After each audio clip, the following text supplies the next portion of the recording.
Hello learners, welcome to LitNerve. Here we prepare for your English UGC NET examination or your SET exam.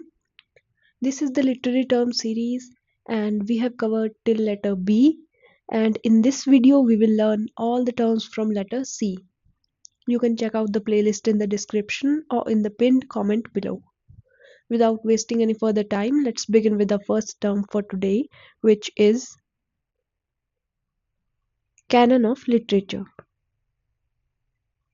Canon comes from the word canon, K-A-N-O-N, which was a measuring rod or a rule in ancient Greece. It is a Greek word which denotes a measuring rod or a rule.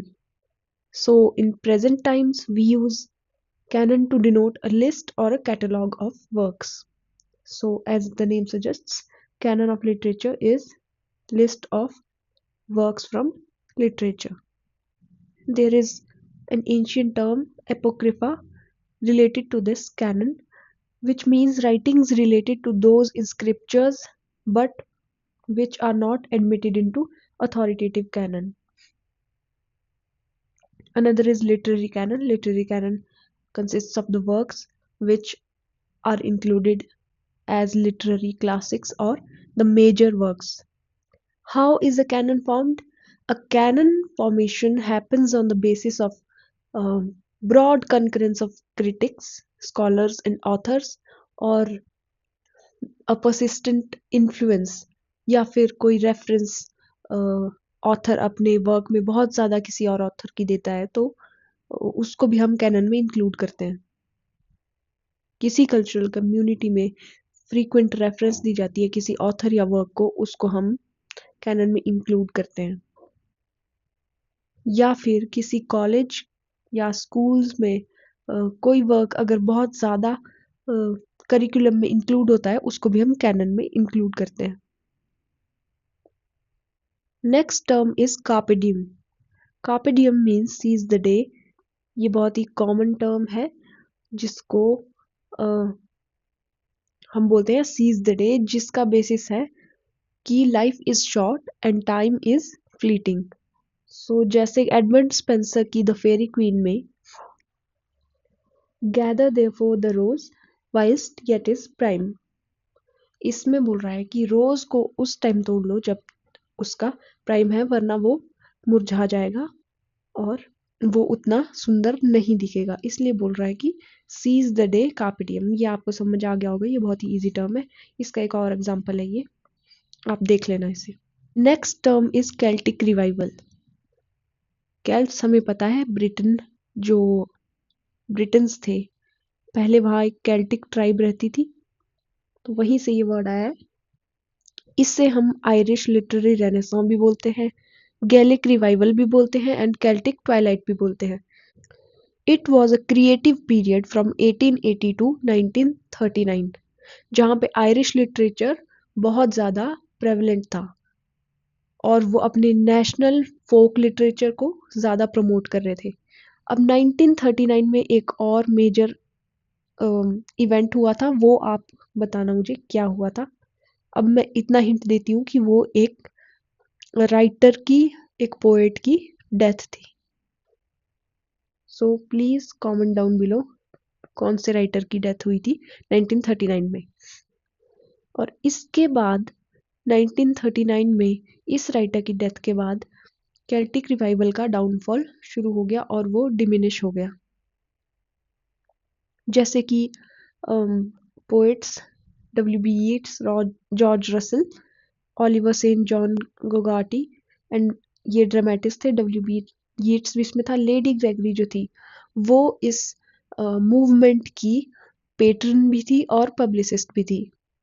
तो ये एक major नाम है जो Celtic revival से जुड़ा हुआ है. अब आपको ऐसे क्वेश्चन आ सकता है कि केल्टिक रिवाइवल से कौन कौन से राइटर्स जुड़े हुए हैं, तो ये आप राइटर्स को याद कर लें.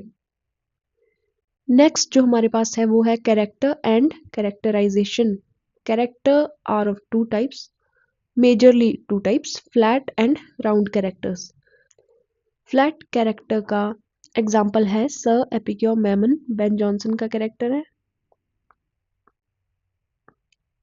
Ben Jonson and round character Falstaff. Falstaff है शेक्सपियर का कैरेक्टर। आपके फ्लैट कैरेक्टर क्या होते हैं? दीज आर 2D कैरेक्टर्स जिनमें कोई एक सिंगल आइडिया या क्वालिटी होती है और ये अपने प्लॉट में डेवलप नहीं करते हैं। उसके ऑपोजिट होते हैं राउंड कैरेक्टर। ये कॉम्प्लेक्स होते हैं इन टेम्परामेंट एंड मोटिवेशन और these characters develop as the plot progresses. तो ये जो आपकी लाइन है, ये किसने बोली है? ये बोली है नॉर्थरॉप फ्राई ने। नॉर्थरॉप फ्राई ने अपने वर्क में anatomy of criticism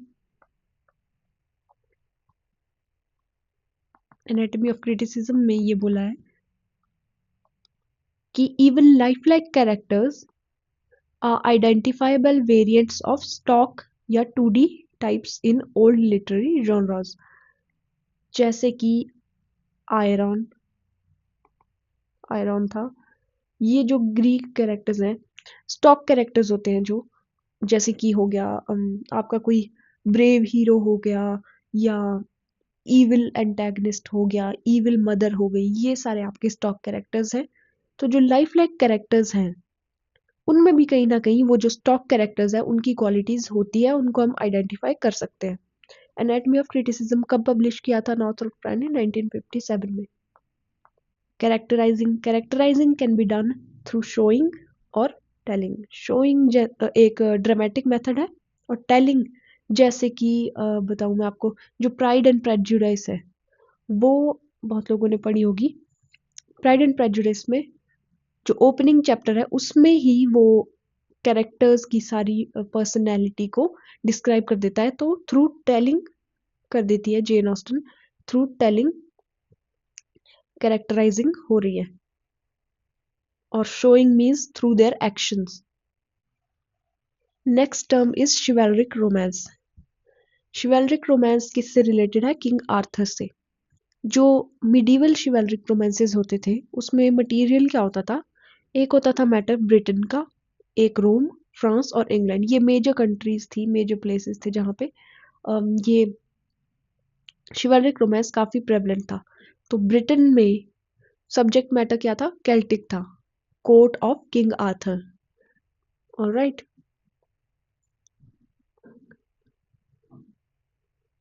court of King Arthur.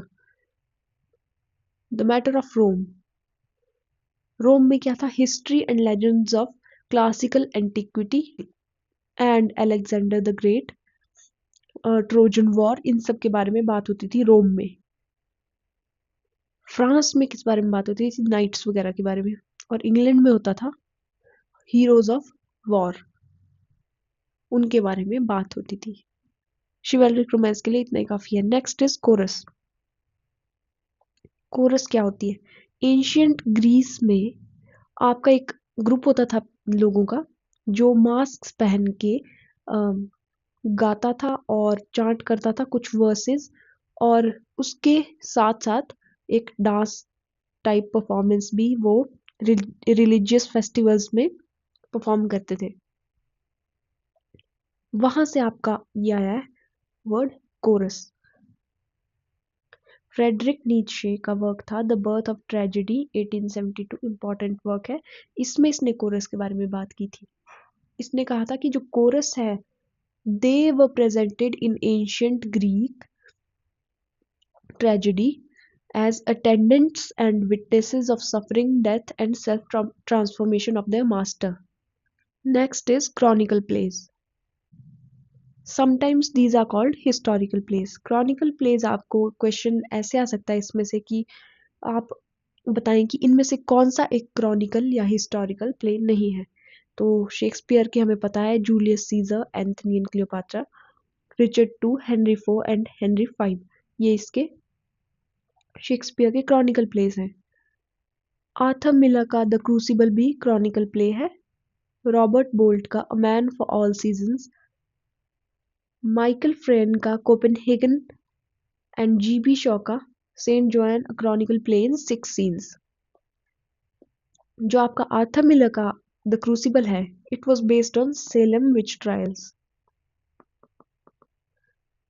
of 19 of 1692. So it is based on Salem witch trials. और जो आपका कोपेनहेगन है वो scientific type of historical play है जिसमें दो साइंटिस्ट्स के बारे में क्रॉनिकल किया गया है. अ मैन फॉर ऑल सीजन्स किस पे है, ये भी इंपॉर्टेंट हो सकता है, कभी आपके एग्जाम में आ सकता है. Sir Thomas More, sir Thomas More पे ये लिखा गया है. Next term is cliché. Cliché is basically stereotype. इसका इतना ही है. क्लीशे वो जो स्टीरियोटाइप वर्ड्स होते हैं जिनको बहुत ज़्यादा यूज़ कर लिया गया होता है और फिर वो एक कॉमन सी कैटेगरी में आ जाते हैं जो ज़्यादा स्पेशल नहीं होते, इसलिए उन्हें हम क्लीशे बोलते हैं, जो बहुत ज़्यादा यूज़ होते हैं, बार बार यूज़ किए जाते हैं. That is it. Cognitive literary studies आ जाता है. फिर कॉग्निटिव लिटरेरी स्टडीज़ क्या होता है, इसमें लिटरेचर को as a source of information about the brain या फिर जो रिसर्च हुई है ब्रेन के बारे में उसको अप्लाई किया जाता है लिटरेचर को अच्छी तरह से समझने के लिए. वो होती है कॉग्निटिव लिटरेरी स्टडीज. दो ही एस्पेक्ट्स हो सकते हैं इसके. इस टर्म के अंदर एक और टर्म आती है कंसेप्चुअल मेटाफोर. ये दी थी आपके जॉर्ज लैकॉफ और मार्क जॉनसन ने. ये इंपॉर्टेंट है, इनके नेम्स याद रखना इंपॉर्टेंट है. इन्होंने ये दी थी अपनी book metaphors we live by which was published in 1980. इसमें इन्होंने बोला था कि metaphor is not just a figure of speech but एक फंडामेंटल मैकेनिज्म है थॉट का जो हमारे एब्स्ट्रैक्ट कॉन्सेप्ट्स, रीजंस वगैरह को शेप करता है. इट मीन्स कि जो हमारे एब्स्ट्रैक्ट या कॉम्प्लेक्स थॉट्स होते हैं, कंसेप्ट्स होते हैं, उनको एक कॉन्क्रीट या familiar एक्सपीरियंस के साथ रिलेट करता है और through them, through these familiar experiences, these abstract or complex concepts are understood by humans. Next is comedy. Comedy के अब हम सीधे टाइप्स पढ़ेंगे क्योंकि कॉमेडी हमें पता है क्यों होती है, किस लिए होती है, क्या होती है. रोमांटिक कॉमेडी क्या होती है आपकी, जो कंटेम्प्रेरी प्रोज रोमांसेस है उससे मॉडल हुई भी होती है ये.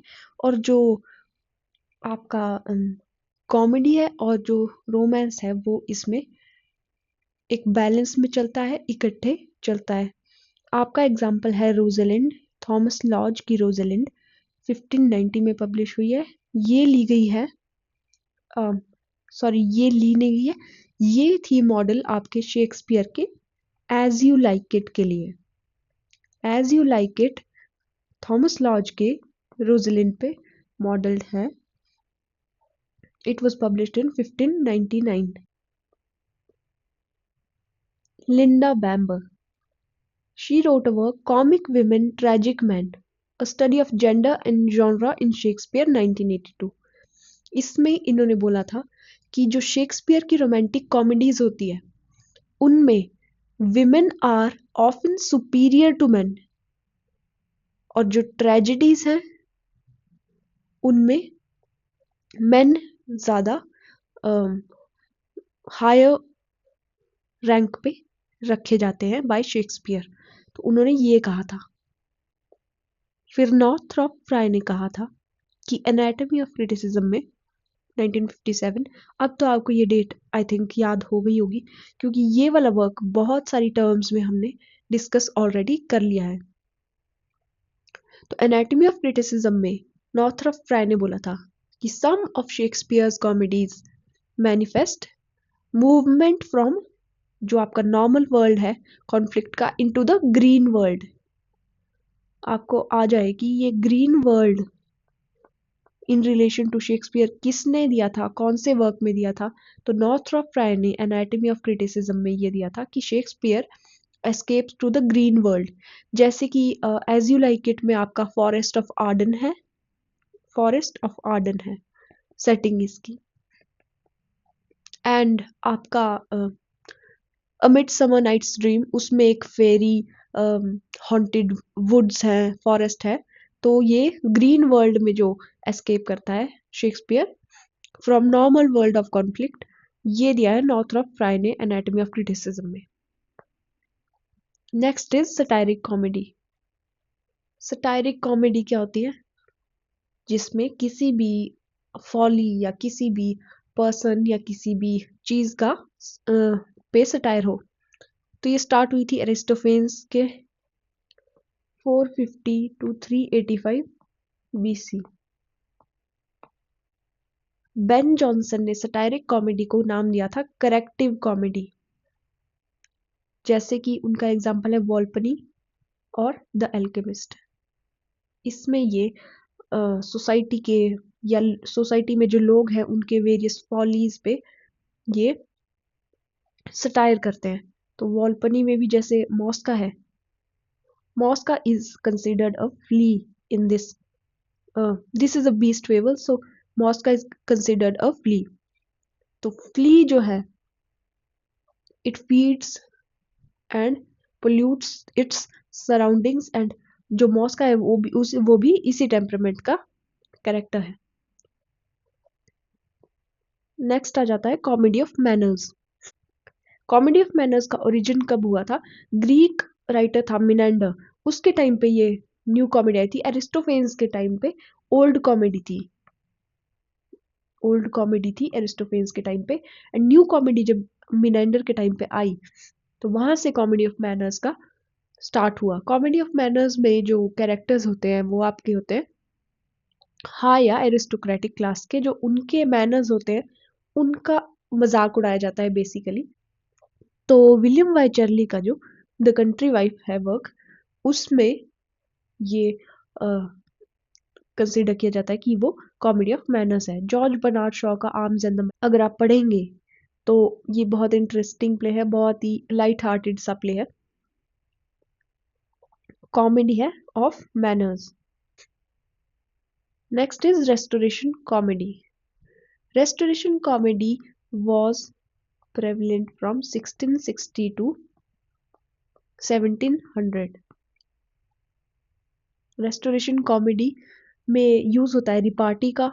Repartee means short witty statements that are quick and a fast reply to someone's satire or someone's statement about something। Shakespeare का Love's Labour's Lost and Much Ado About Nothing, ये इसके एग्जांपल है restoration comedy के।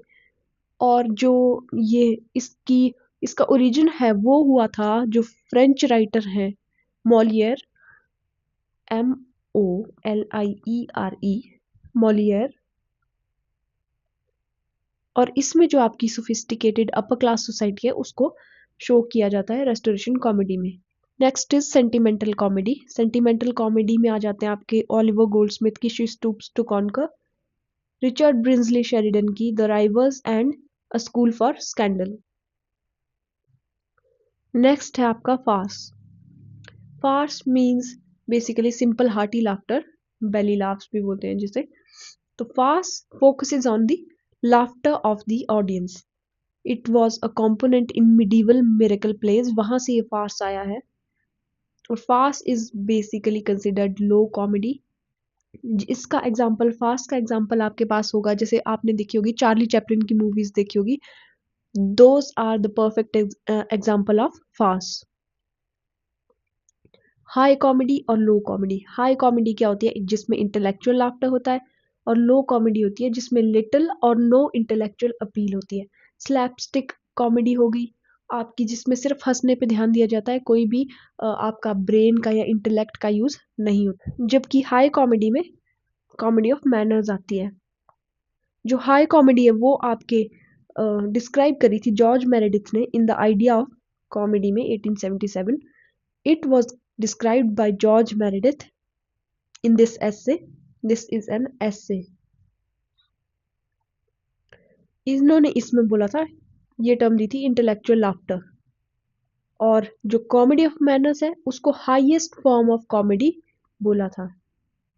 Next term जो हमारे पास है वो है कॉमेडी ऑफ ह्यूमर्स, जो कि रिलेट की जाती है बेन जॉनसन से। बेन जॉनसन ने अपना वर्क पब्लिश किया था every man in his humour. Publish किया था 1601 में। And every man out of his humour publish किया था 1600 में। इस वर्क की every man out of his humour है, उसमें उसने इंट्रोडक्शन दी थी। वहां पे इन्होंने जिक्र किया था 4 ह्यूमर्स का। 4 ह्यूमर्स दिए थे जो ह्यूमन बॉडी में पाए जाते हैं, जो थे blood, phlegm, choler and black bile. ये 4 ह्यूमर्स थे एंड इनका मिक्स और इनका जो बैलेंस इम्बैलेंस है वो डिटर्मिन करता था इंसान की फिजिकल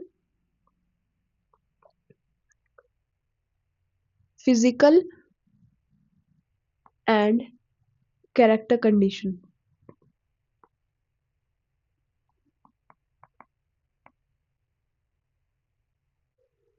अगर ये 4 ह्यूमर्स ह्यूमन बॉडी में इम्बैलेंस्ड प्रोपोर्शंस में पाए जाते हैं तो ये 4 डिस्पोजिशंस उस कैरेक्टर में मानी जाती है कि अगर ब्लड ज्यादा होगा तो सैंग्विन इंसान होगा, फ्लेगमेटिक होगा, कॉलर होगा तो कॉलेरिक होगा और ब्लैक बाइल होगा तो मेलनकॉलिक होगा। ये डिस्पोजिशन से रिलेटेड है, जैसे कि मेलनकॉलिक हो गया, फ्लेगमेटिक होता है काम, सैंग्विन ब्लड हो गया। तो इस तरह से जो कैरेक्टर्स थे उनकी कैरेक्टराइजेशन की जाती थी। बेन जॉनसन ने आउट ऑफ हिज ह्यूमर में इंट्रोडक्शन में ये दिए थे। Next we have comic relief. Comic relief होता है जब कोई भी ट्रेजेडी या कोई भी सीरियस वर्क हो, उसमें अगर माहौल ज़्यादा ही वो ट्रेजिक हो जाए और सीरियस हो जाए तो बीच में एक छोटी सी कॉमिक रिलीफ दी जाती है। जैसे कि हेमलेट एक ट्रेजेडी है, बिल्कुल प्योर ट्रेजेडी है, तो उसमें जो ग्रेव डिगर्स का एपिसोड है वहाँ पे जब ये मजाक करते हैं आपस में, तो ग्रेव डिगर्स वाला सीन हेमलेट में कॉमिक रिलीफ है। वैसे ही मैकबेथ में है ड्रंकन पोर्टर का सीन एंड हेनरी फोर में फॉल्स्टाफ का सीन। रोमियो एंड जूलियट में मर्क्यूशियो और जो ओल्ड नर्स का सीन है वो है कॉमिक रिलीफ। ये आपको आ सकते हैं कि match these 4 to their plays. तो इस तरह से आपको क्वेश्चंस प्रिपेयर करने हैं अपने नेट के लिए। नेक्स्ट टर्म आती है कॉमेडिया डेलार्ट। ये एक फॉर्म है कॉमिक ड्रामा की which was developed in mid 18th century by guilds of professional Italian actors। Italy में इसका ओरिजिन है।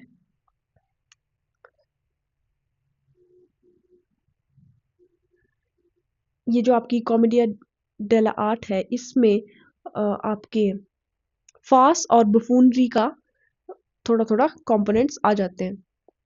Next term is conceit. Conceit क्या होती है आपकी? देखो इसके 2 टाइप्स हैं, फिर आपको समझ आ जाएगा।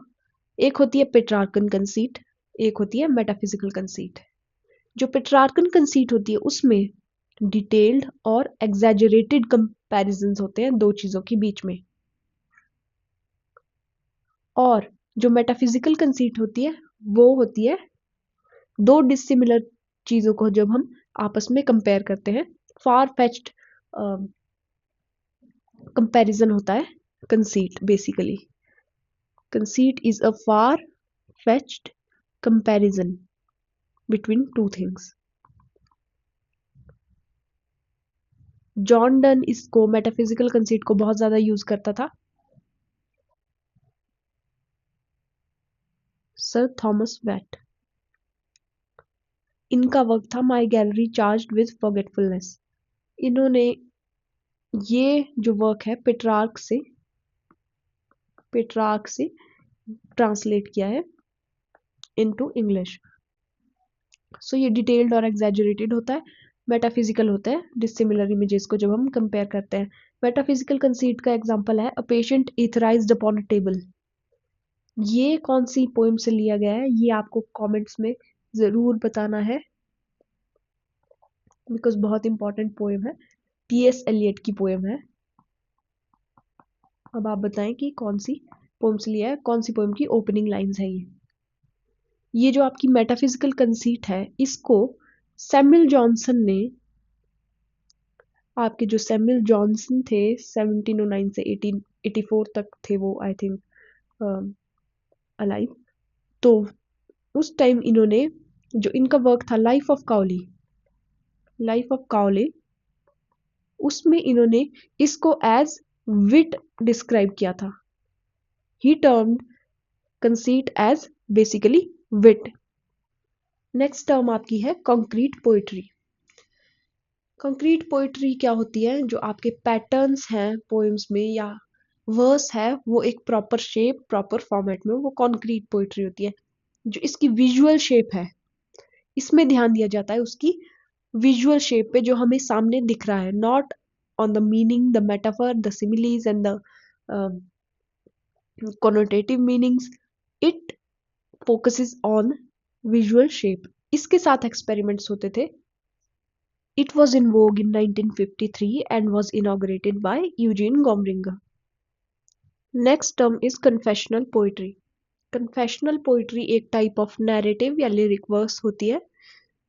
It was given impetus by Robert Lowell's life studies. ये जो टाइप ऑफ पोएट्री है, इसमें जो राइटर होता है, वो जो पोएट होता है, वो अपने intimate mental and physical experiences share करता है through poetry with his audience. It was originated and written as a rebellion against demand for impersonality by writers like T.S. Eliot and the New Critics. इसमें आ जाते हैं आपके Allen Ginsberg, Sylvia Plath, Anne Sexton, John Berryman. ये आपके confessional poets आ जाते हैं। इनका name याद रखना। आपको ऐसे क्वेश्चन आ सकता है कि इनमें से कौन सा कन्फेशनल पोइट नहीं है। Next term is confident. Confident क्या होती है आपके, वो फ्रेंड या वो आपका साथी होता है जो मेन प्रोटैगनिस्ट है, उसके साथ जो उसके सारे सीक्रेट्स अपने पास रखता है और उसका हर चैलेंज या हर चीज में उनका साथ देता है, उसे कहते हैं कॉन्फिडेंट। जैसे हैमलेट का कॉन्फिडेंट था होरेशियो, और क्लियोपात्रा का की थी शारमियान, एंड शर्लक होम्स के डॉक्टर वाटसन। हेनरी जेम्स जो थे, उन्होंने इस टर्म को नाम दिया फिसेल। उन्होंने कहा जो मारिया गोस्ट्री स्ट्रेथर की कॉन्फिडेंट थी, द एम्बेसडर जो वर्क है उसमें, ही said the reader's friend much rather. He said that this confident या कोई भी जो कॉन्फिडेंट है वो रीडर की ज्यादा फ्रेंड होती है मोर देन द कैरेक्टर और protagonist. That is it for confident. Next आता है आपका कोनोटेशन एंड डिनोटेशन। कोनोटेशन होता है जो आपका इंटेंडेड मीनिंग होता है किसी भी वर्ड का, और डिनोटेशन होता है लिटरल मीनिंग।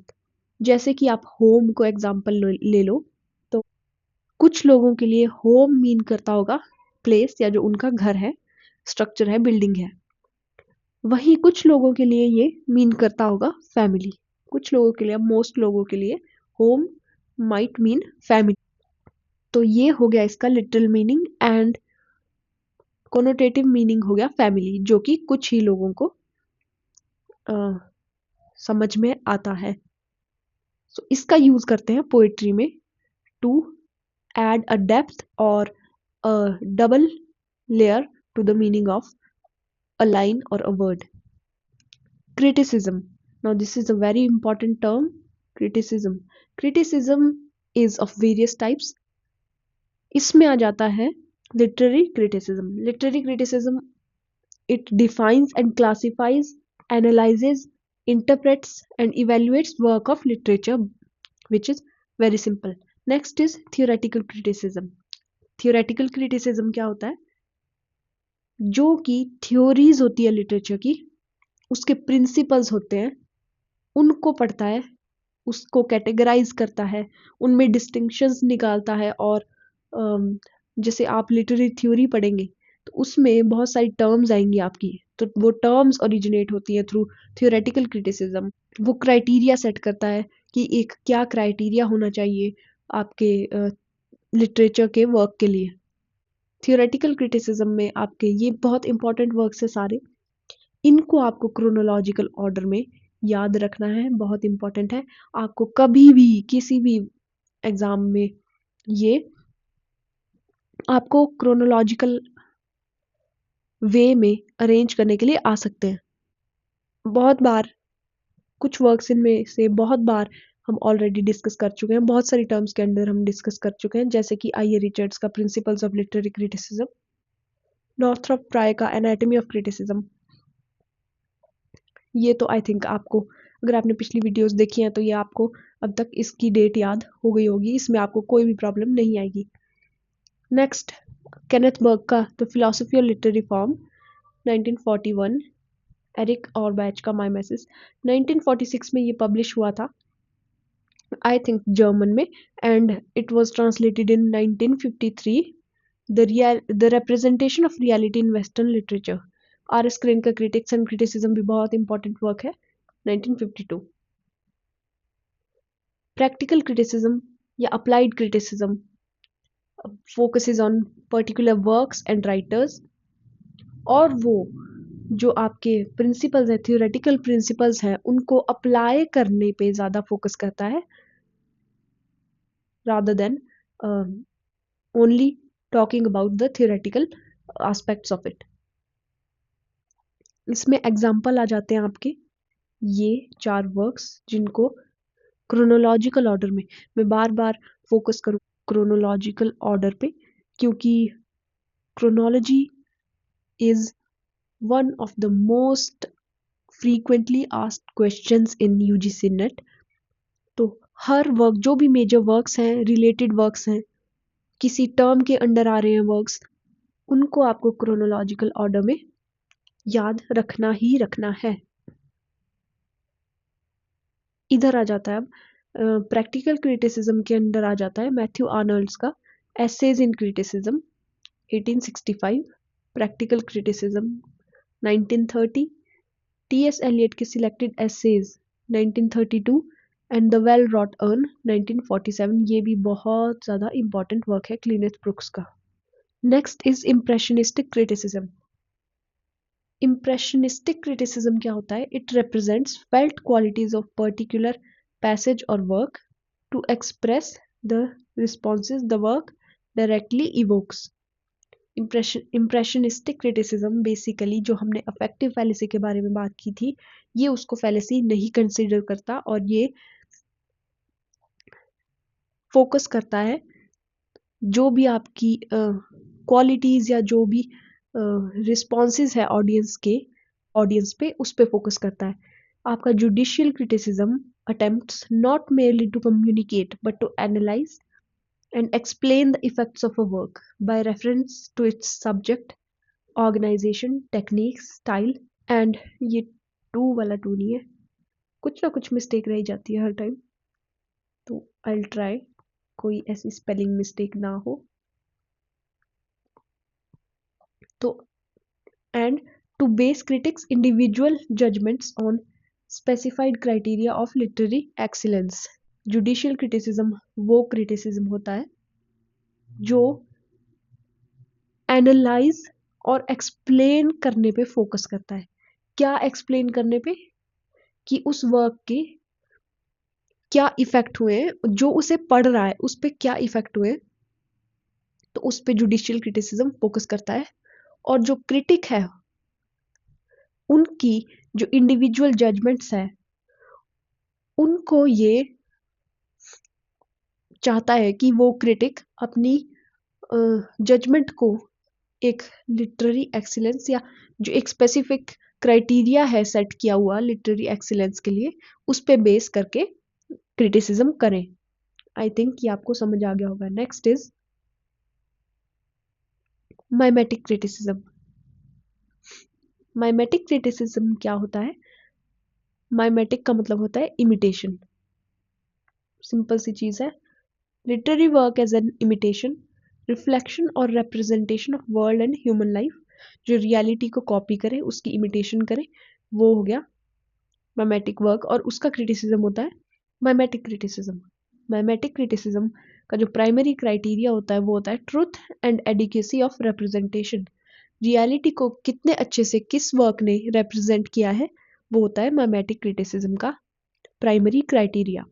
प्रैग्मेटिक क्रिटिसिज्म में आ जाता है work constructed in order to achieve certain effects on audience, जैसे कि एस्थेटिक प्लेजर, इमोशंस या कोई भी इंस्ट्रक्शन। प्रैग्मेटिक का मतलब होता है कोई भी चीज जो रियलिस्टिकली किसी भी चीज से डील करे या उसके प्रैक्टिकल चीजों पे ज्यादा फोकस करे rather than their theoretical considerations. तो ये इस तरह की वर्क्स पे फोकस करती है जो कोई एक सर्टेन इफेक्ट ऑडियंस पे अचीव करे through the work, through aesthetic pleasure, emotions और instruction. Next is expressive criticism. Expressive criticism works in relation to the author. It focuses on the author. It defines poetry as an expression, overflow or utterance feelings or product of poet's imagination, perception, thoughts and feelings. Poet या writer क्या सोचता है उस पे ये expressive criticism focus करता है, author पे फोकस करता है। जिनीवा स्कूल आपका एक काफी अच्छा एग्जाम्पल है इसका। जिनीवा स्कूल भी इसी चीज पे एक्सप्रेसिव क्रिटिसिज्म पे फोकस करता था। Next, we have objective criticism. Objective criticism works when a work of literature stands free from extrinsic relation to the poet, audience or the author. Expressive आपका author पे focus करता है and objective criticism आपका author को बिल्कुल भी नहीं support करता कि author should be dead, जैसा कि रोलैंड बार्थ्स ने बोला था। तो जो वर्क है लिटरेचर का, it should B free from poet, audience या फिर वर्ल्ड आपका। कोई भी बायस, कोई भी इफेक्ट इनका वर्क पे नहीं होना चाहिए। इट शुड बी जज without any relation to these things. और भी आपकी फॉर्म्स होती है क्रिटिसिज्म की, जैसे कि formal criticism, historical, biographical, sociological, psychological and archetypal. इनको हम डिटेल में लिटरेरी क्रिटिसिज्म में आपके पढ़ेंगे, बहुत अच्छे से पढ़ेंगे। Next term is critic. Critic क्या होती है? क्रिटिक नहीं, क्रिटिक और क्रिटिक में बहुत फर्क होता है। क्रिटिक होता है जो आपका जज करता है किसी भी वर्क को, क्रिटिक होता है जो उसके बारे में वो क्रिटिसिज्म देता है, वो होता है क्रिटिक। इमैनुअल कांट ने क्रिटिक्स में 3 टाइप्स ऑफ क्रिटिक्स दिए थे। वो कौन कौन से थे? वो थे critique on the basis of pure reason and on the basis of practical reason, another was judgment। तो ये आपको 3 याद रखने कि कौन कौन से थे। इसमें से आपको एक इस तरह से क्वेश्चन आ सकता है कि इनमें से आपका कौन सा type of critic Immanuel Kant ने नहीं दिया था, तो एक 4th टर्म वो ऐड कर देंगे। फिर आपको बताना है कि कौन सी नहीं है, नॉट करेक्ट। तो इस टाइप से आपके क्वेश्चन बनते हैं यूजीसी नेट में और बहुत ही इजी होते हैं। अगर आपने इसको पढ़ा होगा और रिवाइज किया होगा तो आप ये इस तरह के क्वेश्चंस बहुत इजीली सॉल्व कर पाएंगे। Next term is cultural studies. Next and last term is cultural studies. It is a cross-disciplinary enterprise for analyzing the conditions that affect the production, reception, and cultural significance of all types of institutions, practices, and products. Cultural studies basically culture के बारे में study करती है। Culture और किस किस तरह के वर्क्स किस किस कल्चर में पढ़े जाते हैं, किस किस कल्चर में लिखे जाते हैं और उनका कल्चर पे क्या इफेक्ट होता है और कल्चर का उन वर्क्स पे क्या इफेक्ट होता है, वो सब कल्चरल स्टडीज के अंदर आता है। रोलैंड बार्थ्स का मिथोलॉजीज था जो, वो एक प्रिकर्सर था मॉडर्न कल्चरल स्टडीज के लिए, बहुत ही इम्पोर्टेंट है ये वर्क मिथोलॉजीज। इसकी विद डेट आपको ये याद रहना चाहिए। और इसमें इसने ये दिया था कोड्स। उन्होंने कहा था कि जो मिथोलॉजीज हैं वो हम कैसे एनालाइज करते हैं। हम एनालाइज करते हैं वर्क्स को थ्रू द सोशल कन्वेंशंस और जो ये कोड्स होते हैं सोसाइटीज में उनके थ्रू। रेमंड विलियम्स का कल्चर एंड सोसाइटी भी इंपॉर्टेंट वर्क है। रिचर्ड हॉगार्ट का द यूज ऑफ लिटरेसी, ये बहुत इंपॉर्टेंट वर्क है कल्चरल स्टडीज के अंदर। रिचर्ड हॉगार्ट हमारे लिए बहुत इंपॉर्टेंट हो जाते हैं। ये दो मेजर राइटर है कल्चरल स्टडीज के, इनको हम कल्चरल स्टडीज में सबसे पहले पढ़ते हैं। रिचर्ड हॉगार्ट क्यों इंपॉर्टेंट हो जाते हैं? क्योंकि इन्होंने ये Birmingham centre for contemporary cultural studies आपका फाउंड किया था, इंस्टीट्यूशनलाइज किया था इन 1964। इसकी डेट इंपॉर्टेंट होनी चाहिए और रिचर्ड हॉगार्ट ने ये किया था। तो आपको ये आ सकता है एज अ क्वेश्चन कि किसने Birmingham centre for contemporary cultural studies establish किया था, या फिर रिचर्ड हॉगार्ट ने कौन सा इंस्टीट्यूशन एस्टेब्लिश किया था। और ये मैच द फॉलोइंग में भी आ सकता है कि 4 वो राइटर्स दिए होंगे, उन्होंने कौन कौन से इंस्टीट्यूशन आपके सेटअप किए, उनको मैच करिए। और कल्चरल स्टडीज में आपके और भी है राइटर्स, जैसे कि Louis Althusser, Michel Foucault and Stuart Hall. ये आपको याद रहने चाहिए नाम, इनको भी हम स्टडी करेंगे, लिटरेरी क्रिटिसिज्म में करेंगे, कल्चरल स्टडीज में करेंगे सॉरी, और डिटेल में करेंगे। इनकी सारी टर्म्स और इनके सारे वर्क्स हम पढ़ेंगे। That is it for this video. अगर आपको पसंद आई तो please don't forget to like, share and subscribe. And next video भी बहुत जल्दी आ जाएगी। एंड इसके साथ साथ मैं अब आपका ब्रिटिश लिटरेचर या फिर लिटरेरी थ्योरी आपकी स्टार्ट कर दूंगी, या लिटरेरी क्रिटिसिज्म कर दूंगी स्टार्ट। बिकॉज अगर हम एक ही चीज़ पे फोकस रहेंगे तो हमारा सिलेबस कवर नहीं हो पाएगा। और जितना जल्दी हो सके मैं वीडियो डालूंगी। हम आई थिंक कल भी मैं लिटरेरी क्रिटिसिज्म की वीडियो डाल सकती हूँ। तो don't forget to like, share and subscribe. And goodbye, take care, and keep working hard for your goals. Thank you.